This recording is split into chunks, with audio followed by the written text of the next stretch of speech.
you guys, welcome back to my channel. So for today's video, I am going to be doing a video all about gray coverage. This is something I get asked about quite often, and it's kind of going back to the basics because gray coverage is something we all have to do. Every client's gonna have it at one point, and it's something that can be a little bit confusing because sometimes you're not working with any pigment, sometimes you're working with 50% pigment. So we're gonna talk today about how I like to do gray coverage, what color line I like to use, how I like to mix it, how I like to apply it, and all that fun stuff. So if you're interested in watching this video, stay tuned.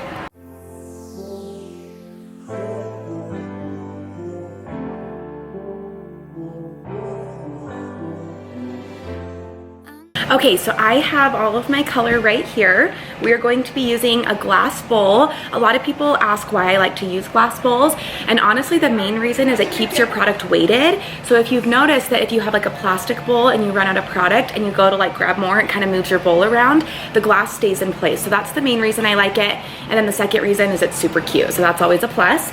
So we're gonna start by mixing up. So you guys saw that I am using Joico. We are using the Vero K-Pack Age Defy with the 20 volume. So we are using two different levels today. So I am doing a 6 and a 7. Her natural is about a 6-7. It's not quite a 6, not quite a 7. It's right in between, which is why I'm doing right in between. I always like to match gray coverage to their natural level so that it has a really nice grow out. You always want to do double pigments when working with gray coverage. The NN is going to penetrate that cuticle and make sure that it covers the gray a lot better than just a normal N would. Gray coverage is kind of funny because you really have to think of it as hair with no pigment. Some people are 25% gray, some people are 50, some 75, some 100. Obviously, if they're 100% gray, there's absolutely no pigment in the hair and you have to be a little more precise about what you apply. My client right now, I would say, is maybe 50%, maybe 60% gray. She feels like she's really gray, but she still has some pigment in there that we like to work with. And she's more of like a gray rather than a white, which is also kind of nice because it takes color a little bit better, I feel. So we're doing a 6NN to start. So I am just gonna squeeze that in. And I am going to be doing equal parts of 6NN and 7NN. So I basically get like a true 6.5.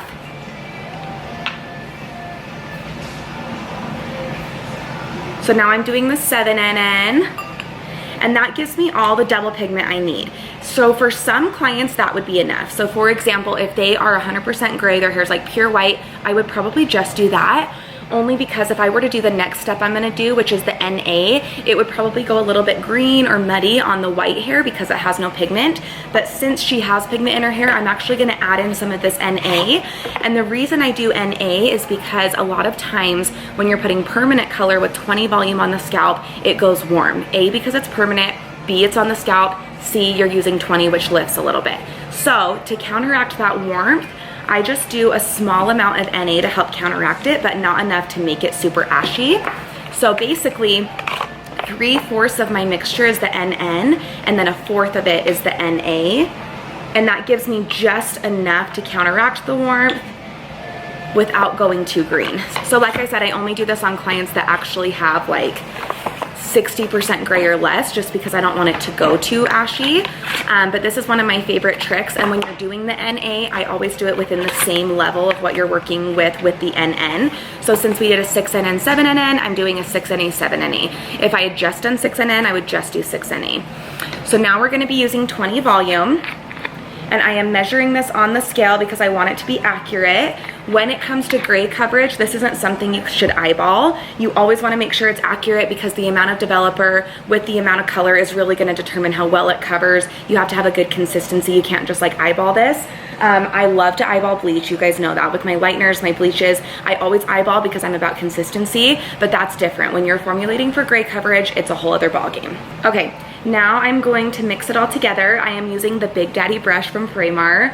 This is my favorite brush for gray coverage and all over colors in general because it's really big and it just works really quickly. So this is what we're gonna be using for the color portion. And then we are also going to be doing a few highlights on her. She is blonde. I would say her blondes are like a level 8 and 9. So we're doing this for her roots, and then we're just gonna add in a few highlights to brighten her up. Last time we did a full highlight, so she doesn't necessarily need a full. She doesn't even need a half, so we're just gonna do a partial. So I'm also gonna show you guys how I like to apply highlights with gray coverage, because I feel like a lot of people get really confused about how to do that, and it can be kind of tricky. And I feel like a lot of blonde clients especially need this. They don't want to feel like they're just doing gray coverage every time. They want to be brightened up as well. Okay, you guys, so now I'm mixing up her lightener. So we are using Joico Blonde Light, and I'm only gonna be doing about 3/4 of a scoop because we don't really need that much since we're just doing a partial. So I am mixing that up with 20 volume. I always like to mix my lighteners with a whisk. I feel like this gives it a better consistency, especially because bleach can sometimes crystallize and be kind of like a funny texture at times. So I feel like this just kind of whips through it nicely. And I am not using Olaplex just because I'm only doing a root retouch with the lightener. I'm not taking it through her ends or anything. She's already blonde enough. And then once we are done with her color, I'm gonna come back here and retape her extensions. She just has one bag of 16 inches for frontals. This is the color Freddy. It's one of our new shades, which I'm obsessed with. So while she's processing, I'm gonna retape these and then we will throw those in once we're done. So if you guys are interested in watching how I apply this, let's get going. So this is her before. As you can see, she's about 50 to 60% gray. She actually still has some good pigment in there, so she's not 100% gray yet. So we just kind of part her off into 4 quadrants. I am working on the left side first, and what I do is I like to go around the perimeter first. So I went down the middle, now I'm going on each side, and I just really make sure I saturate each quadrant, and then I'm going to go inside of each quadrant. So now I'm just working my way up, and a tip I have found, as you can see here, I'm not applying my brush downward, I always go upward, and I take really tiny sections because that's going to cover more accurately, and if you go up, you're less likely to spread product down into the blonde hair. So at times I will kind of like brush down first, but I mostly saturate upwards, and I feel like this helps keep everything really clean. So I am just working my way up this section, and then as soon as I'm done with that, we are going to move on to the next step. As soon as I'm done applying the color, I take a comb and I comb through it so that it blends really nicely. And as you can see here, I am moving the comb very precisely and taking small sections so that I don't take that product and drag it down into the hair. And then once I am done with that part, I'm actually going to get some Olaplex number 2, and we're going to put that on her ends. The reason I do this is because A, it's going to give her a treatment while her color's processing. It kills 2 birds with 1 stone. And then B, it's also going to create a barrier so that none of that color can kind of move downward and stain her own hair as it's processing. So this is one of my favorite tips. I do this all the time with root touches, especially if they are blonde. Now I'm going to take color remover wipes and I'm just going to clean up that section. I like to clean up as I go because if you do it at the very end of your application, the color could have time to oxidize and process, and it could end up staining their skin. And honestly, there is nothing I hate more than having a client walk out with color all over their face. It's my biggest pet peeve.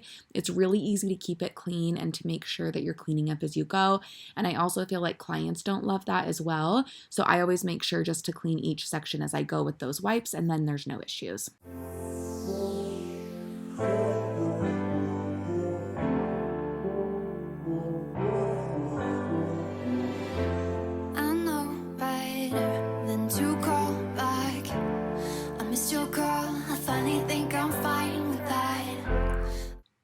Now that I am done with the back, I'm moving on to the front. I'm doing the same thing here, but we are going to be adding a few highlights around the top of her head just to brighten her up a little bit, but I'm starting off the same way. So I am just applying around the hairline, around that entire quadrant. When you are doing this, especially around the front of the hair, it's really important to have really tight tension when you're holding these pieces of hair up, because that's going to keep really nice tight sections, and it's going to help you apply your color more accurately. You guys have probably seen videos where I have done a full foil with gray coverage in between. If my client is doing a half or a full highlight, I will do the foils first and then do a paint between for the gray coverage. But if we're just adding in a few foils to brighten up, I actually like to do it this way first, where I go through, saturate everything, get all the grays covered, and then I just randomly place foils where I feel like she needs it. And lightener does eat through color, so I can apply it over that color and it's totally fine.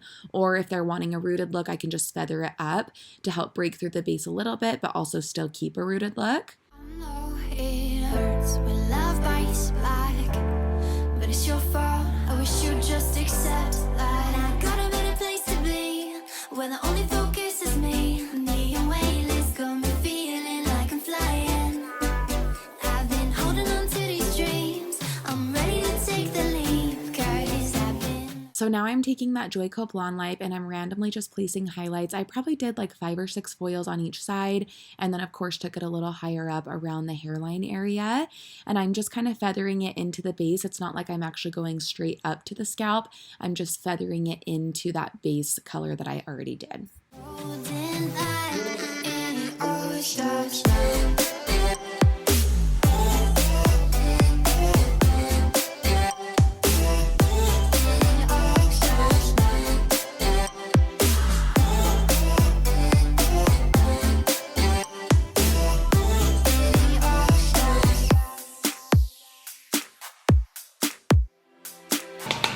Okay, you guys, I am mixing up her root smudge. So we're not doing anything too crazy. We're just gonna lightly shadow. So I guess it's more of a shadow than a smudge. And I did Redken Shades 6N, 6NA. And this is just gonna help blend those highlights in with the base. And then we're gonna be toning her ends with 9P, 9N.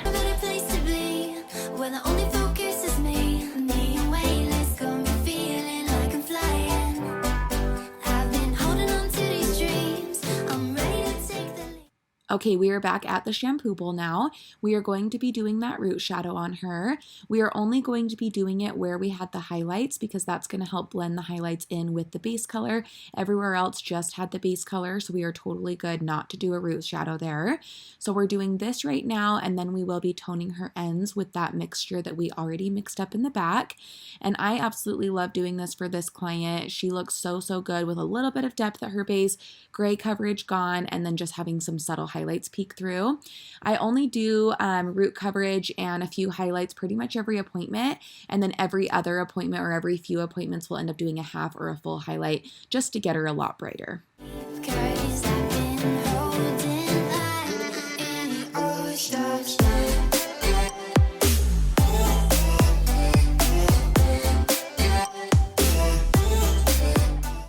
Okay, this is the final result. It looks so good, so soft, so natural, and I love the blend of this color. I hope you guys enjoyed this video and it helped you learn a little something, or if you didn't learn something, I hope you just enjoyed watching it, because who doesn't love watching hair videos? I know I do. Thank you guys so much for watching this video. Let me know what type of videos you would like to see in the future. Have a great day, you guys. Don't forget to like and subscribe.